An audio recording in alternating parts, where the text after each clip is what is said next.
Hello friends, smile with கிச்சனில் இன்றைக்கி நம்ம என்ன பார்க்க போகிறோன்னா ரொம்பவே டேஸ்டான ஒரு ஸ்வீட் ஐட்டம் தான் பார்க்க போகிறோம். என்ன ஸ்வீட் அப்படின்னு பார்த்தீங்கன்னா இன்றைக்கி வந்து கேரட் அல்வா தான் செய்ய போகிறோம். வாங்க அது எப்படி செய்யலான்னு பார்க்கலாம். நான் வந்து கேரட்டை நல்லா பொடி பொடியாக துருவி வச்சுருக்கேன். நல்லா பாருங்கள், இந்த மாதிரி துருவி வச்சுருக்கணும். இப்போது ஒரு பாத்திரத்தில் கொஞ்சமாக நெய் விட்டுக்கலாம்.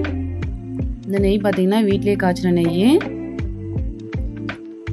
நெய் நல்லா சூடானதும் இது கூட வந்து முந்திரி பருப்பு வந்து சேர்த்துடலாம்.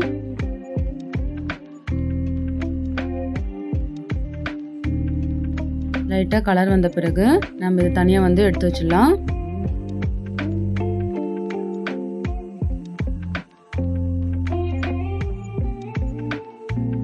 இப்போது இதே பாத்திரத்தில் இன்னும் கொஞ்சம் நெய் விட்டுட்டு 1.5 கப் அளவுக்கு கேரட் துருவல் வந்து நான் எடுத்திருக்கேன்.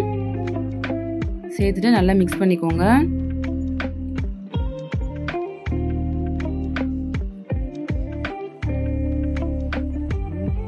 நெய்லே பார்த்தீங்கன்னா கேரட் வந்து ஓரளவுக்கு நல்லா வதங்கட்டும். கொஞ்சம் ஸ்மெல்லும் போயிடும். பாருங்கள், ஓரளவுக்கு நல்லா வதக்கியாச்சு. நான் வந்து பார்த்தீங்கன்னா 1.5 கப் கேரட் துருவலுக்கு 2 கப் வந்து பால் சேர்க்க போகிறேன். இப்போ வந்து பால் வந்து நம்ம சேர்த்துக்கலாம். 2 கப் வந்து பால் எடுத்திருக்கேன் நான்.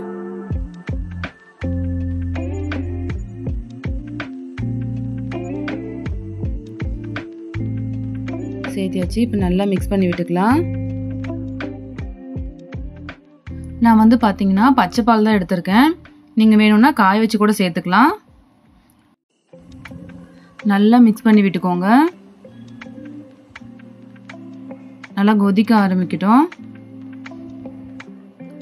பார்த்தீங்கன்னா நல்லா கொதிக்க ஆரம்பிச்சிருச்சு. இந்த பால் ஃபுல்லாகவே நல்லா சுண்டி நல்லா கெட்டியாகணும்.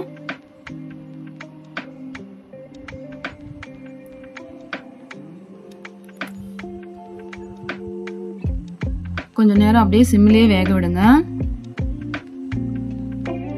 ஓரளவுக்கு சுண்டி வந்துருச்சு. இன்னும் நல்லா இந்த பாலெல்லாம் இருக்கு, இந்த பால் நல்லா சுண்டி வரணும்.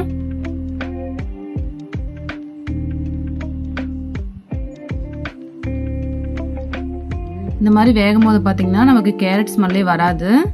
அந்த பச்சை வாசனைன்றதே சுத்தமாக வராது நமக்கு. பார்த்தீங்கன்னா நல்லா ஓரளவுக்கு ஃபுல்லாகவே சுண்டி வந்துருச்சு. பாருங்க, சூப்பர் ரெடி ஆயிடுச்சு.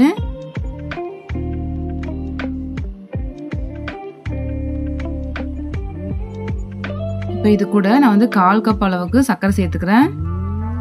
நான் எந்த கப்பில் வந்து பால் எடுத்தனோ அதே கப்லேயே தான் நான் சர்க்கரையும் எடுத்திருக்கேன். 1/4 கப் வந்து போதும்.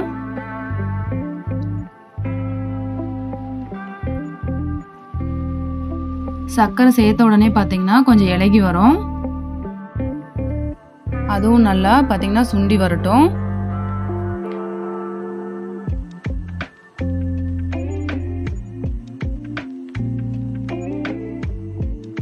இப்போ பார்த்தீங்கன்னா ஓரளவுக்கு நல்லா சுண்டி வந்துடுச்சு. இப்போ இது கூட நம்ம கொஞ்சமாக ஏலக்காய் பொடி சேர்த்துடலாம். சேர்த்துட்டு கிளறி விட்டுடுங்க.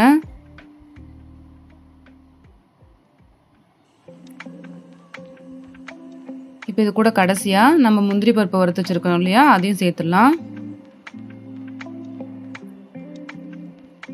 சேர்த்தியாச்சு. இப்போ நல்லா மிக்ஸ் பண்ணி விட்டுக்கோங்க. அவ்வளோதாங்க, ரெடி ஆயிடுச்சு. பார்த்தீங்கன்னா சூப்பரான கேரட் அல்வா வந்து ரெடி ஆயிடுச்சு.